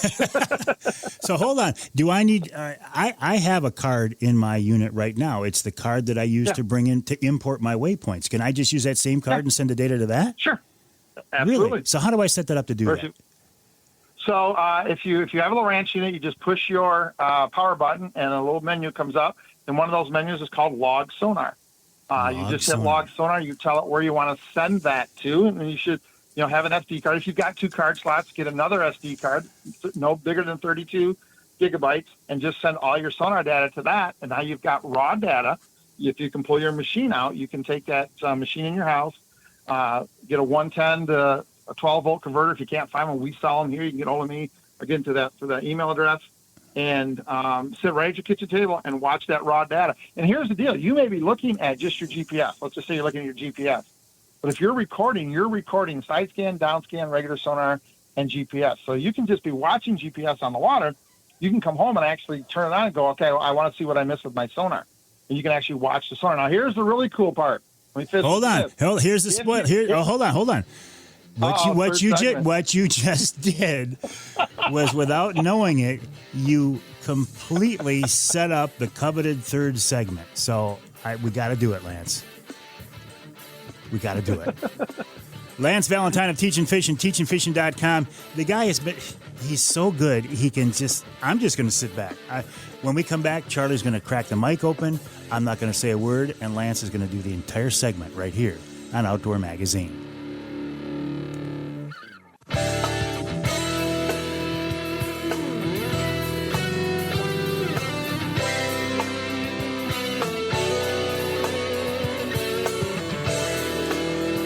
You can hear the Outdoor Magazine show on more than 30 stations across the great state of Michigan, including WKBZ in Muskegon. That's 1090 AM. Jumping over to the WPHM in Port Huron, 1380 AM. And in Saginaw, WSGW, 790 AM, 100.5 FM. I'm in the studios of WSGW right now. I'm here with Charlie Rood. Charlie. That's the crowd in the parking lot. Well, it's kind of gloomy, so there aren't quite as many people. Charlie Rood, thank you. Always appreciate your help. Charlie, doing a great job, as always. This segment of Outdoor Magazine is brought to you by Reader Landscaping. Reader can take care of your lawn and property because it's your nature and our nurture. Let them create an outdoor getaway in your backyard, as they have for me. Reader is your one-stop shop for all things landscaping, from maintenance, mowing and maintenance, to trimming, to spraying, to designing a project to building the project. Everything from small stone landscapes like we've done at our house to big-scale pools and patios and outdoor kitchens. Reader can take care of it. Check them out online at readerlandscaping.com. That's readerlandscaping.com. While you are online, if you would please check out my website, MikeAveryOutdoors.com. Then jump over to teachinfishin.com. I guarantee you will find more usable information on teachinfishin.com than you will MikeAveryOutdoors.com. I'm just being honest with you. I'm also being honest that I'm just going to shut up, Charlie. I'm going to shut up. And if he's going to open the microphone right now, Lance Valentine of Teachin Fishin, teachinfishin.com, can do the rest of the segment. So here we go. Okay, here we go. All right, so let me pick up where I left off. So I was talking about recording your sonar, going back to your house and being able to actually bring your unit inside and look at it. So you can look at, and again, you're looking at raw data. So it's not just a picture of your screen, it's raw data. So we can manipulate, we can zoom in, we can zoom out. Here's the really cool thing. If you come across something on your sonar, your 2D sonar, your side scan, your down scan, whatever the case is, you can literally, in your house, move your cursor to that piece of structure that you missed during the day, put your crosshairs on it, hit the waypoint button, and you can actually save a waypoint right where that piece of structure is out on the water. You don't have to be on the water to do that. So even to this day, especially if I'm fishing a new lake or pre-fishing for an event, I will record my sonar all day, come in and spend an hour or two looking at it and going, okay, I missed that, I missed this, I missed that, I missed this. And now I can put all of those spots, all those little humps, all those little bumps, all those little drop-offs, all those hard spots. I can find them sitting in my kitchen or my hotel room. I can find them, move the cursor to them, save a waypoint, and now I know exactly where they are when I go back out there the next day. So it's a tool that most people don't look at. One of the things I talk about a lot is most anglers don't start fishing till they get on the boat, and that is wrong. If you're not becoming a better angler, if you're not doing all this off the water, you're never ever going to catch as many fish as you should. You're never going to be as good as you should. Again, we fish in an area where you can do that and still be okay. But I kind of compare it to hunters, and it makes me mad. There are guys right now, who are going up and they're planting and they're cutting shooting lanes and they're pulling their bow and they're doing this or doing. They are practicing for deer hunting that's 4 months away. I can't get a guy to start looking at a weather report or a fishing report on Thursday to go fishing on Saturday, let alone bring his sonar in. I don't understand where the disconnect is. So these tools are available. They're all included in most of the sonar units that you get. Use them. Stop complaining that you don't know how to use your stuff. I don't know where that hump is. I don't know where the Callahan Reef is, blah, blah, blah, blah, blah. Stop. It's all there. All you have to do is put the work in. And I'll be honest with you, I love to teach people. I love to educate. The more work you put in, the better chance you have of getting really, really good information back from me. If I know you're trying, I'm going to be a lot more apt to help you than someone who just shows up Saturday at 6 o'clock and posts on Facebook, I'm going to Saginaw Bay today, where the fish bite. No, probably not going to get too much. So these tools are available. They're fairly easy to use. Some of them are free, like the log sonar doesn't cost you anything. And they're definitely tools that you need to use to become a better angler. I'm not saying anything. It's your segment. I'm done preaching. That's the end of the. You're supposed to go, amen. That's the end of the sermon. Okay, amen. All right. So I do have a question, though. You say log sonar. Yeah. Because I've been burned by this before. There is a size limit to the size of card that Lowrance unit, for example, will read, and it's not as big as I would have thought. There's enough storage on there that it'll log sonar all day long on that little card? So 32 gigabytes is the max you can use in Lowrance, and 32 gigs of sonar or of recording is probably close to a whole season for someone like you. Oh, okay. What do you mean somebody like me? What do you mean somebody like me? You fish about 5 times, 6 times, a month, maybe 10 times a month for a couple months. So I'm figuring 30 fishing trips. You can use those 30 fishing trips aren't going to fill up that SD card. 5 or 6 times a month, Lance. I'm fishing far more than that. Oh, well, you got more time than I do then. How'd you manage that? But like you say, yes, I do it for like a couple month period. Then I'm done. So yeah I hear what you're saying. Well, that's good to know, Lance. Listen, always a pleasure. Honestly, I enjoy our conversations. I I learned so much from you, and I just think you're a good guy. I would encourage people to go to your website, teachinfishing.com. That's teachinfishing.com. And do not ever get into radio, because if you do, it's just going to be one more guy that I'm in competition with, and I don't want it. No, we do our own stuff, but I really enjoy being a guest sometimes because I don't have all the pressure of, having to do it. And when you are a radio host, and I told you this multiple times, both on and off the air, you're so awesome because the radio show's not about you; it's about the people you bring on. And sometimes my personality is, I'm not very good at that. All right, Lance. Well, on that note, Lance Valentine of Teachin Fishing, teachinfishing.com. We'll take a break. When we come back, we'll wrap it up with wild game chef Dixie Dave Minar.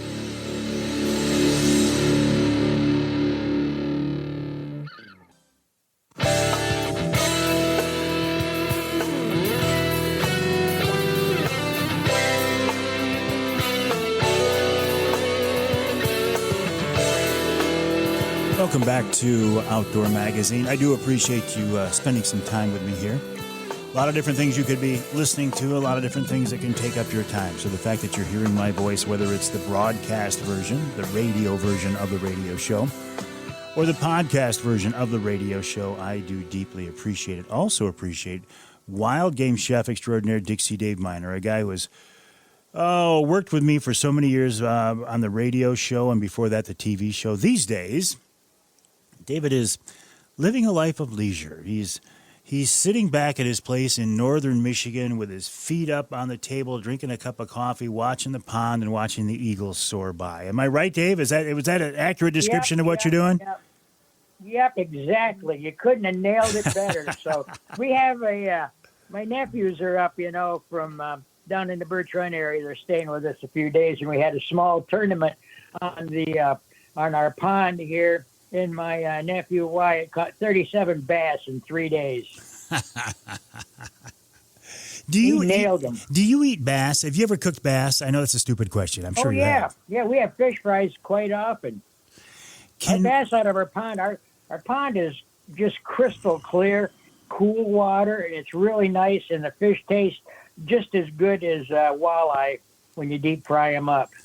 I had a crew out on Saginaw Bay the other day, and they were talking about sheephead, and they said, does anybody eat those? And I said, Dixie Dave says he can cook up walleye next to sheephead, and you'll never know the difference. This is true. Why don't can we do a sheephead recipe next week? We sure can. Let's do that, but what do you have in the meantime?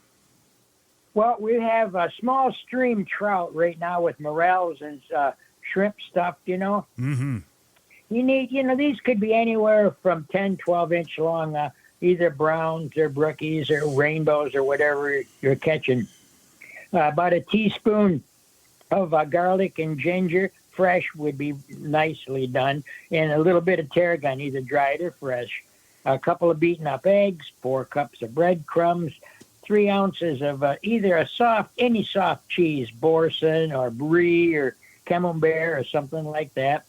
Couple 6 ounces of diced shrimp, a pound of morels or your favorite mushrooms, diced up, kind of smallish, a dash of soy, a dash of Tabasco, a couple of tablespoons of Parmesan cheese, some parsley, and a third of a cup of onion. Sounds like a lot of ingredients, but it's going to be well worth it. So in a big mixing bowl, you want to mix all the dry ingredients together and add some liquid along with the eggs and mix it up very well. And make sure it's not too dry, but not too soupy. And what you want to do is you're going to gut the fish, remove the gills, so you want to leave the heads on, so it'll give you more room to stuff the fish. And you're going to bone the fish from the inside out. We've talked about that a lot on the radio. And you want to lightly rinse the fish. The more you rinse small trout like that, the less flavor you're going to get. So you're going to pack the cavity with the stuffing, some small amount of oil in a hot frying pan, and you roll the fish in flour and brown them off and put them on a baking sheet, and you bake them about 15 minutes tops. So you at 350 degrees. And what you want to do is make sure the internal temperature is at least 180 degrees because you got eggs in there and you don't want to get salmonella or anything like that. And so for a sauce, you could have anywhere from 3, 4, 5 tablespoons of butter, a little bit of chopped parsley, lemon to taste, and 3 ounces or 4 ounces of a white wine, whether it's a Chardonnay or whatever you're drinking with this meal. Cook that down so it's nice, thick, and creamy, and then put some of that on the plate, lay the fish on top. Now, what you're going to do is you're going to take a dinner fork and start at the head and put the fork in underneath the skin and then roll it back, and you can leave the bottom skin on, but the top skin, you can take that off. It's really a nice eye appeal, and it's great. You can do this with small lake trout also if you wanted to, if you got some little ones. You said the more you rinse this, the less flavor. So you're actually rinsing the flavor out of the fish? Oh, absolutely. All fish does Really? that. The more you rinse your fish off, after it's skinned and gutted and all of that, the pieces of it, you just want to lightly rinse it and, then whatever you're going to do with it so it retains its flavor. I mean, it makes sense. I guess I didn't consciously realize that, but it makes sense. Sure, absolutely. And, right. A lot of people soak it in salt water and stuff like that, and all that does is take the flavor away, the fish flavor that I really like especially small trout have a delicate flavor that you're trying to reserve. That's a good point. People soak things in salt water or water to tone down the taste or the flavor. And the flavor is what you want. That's why you're going to eat that thing in the first place. Exactly. If you fish for small stream trout, it's so delicate. You don't want to do anything to impart that flavor. And with the morels and shrimp, you got 2 of the nicest, more flavorful additions to add to this fish dish. Gotcha. Excellent. All right, David. Always enjoy our conversations. I learn a lot every time. And let's do sheephead next week. Okay, we sure shall. I know people call them some uncomplimentary names, but we won't mention that. Fair enough. Wild Game Chef Dixie Dave Minar, a big part of the Outdoor Magazine show. Can't wait to hear that sheephead recipe. Dave will cook up anything. Dave actually cooked Asian carp one time, and to add insult to injury, he brought it into the studio, so I had to eat it. Asian carp. Have a good week, my friends. My name is Mike Avery. This show is called Outdoor Magazine. My website, MikeAveryOutdoors.com. My email address is Mike@MikeAveryOutdoors.com. Love to hear from you, and we'll talk to you next time right here on Outdoor Magazine.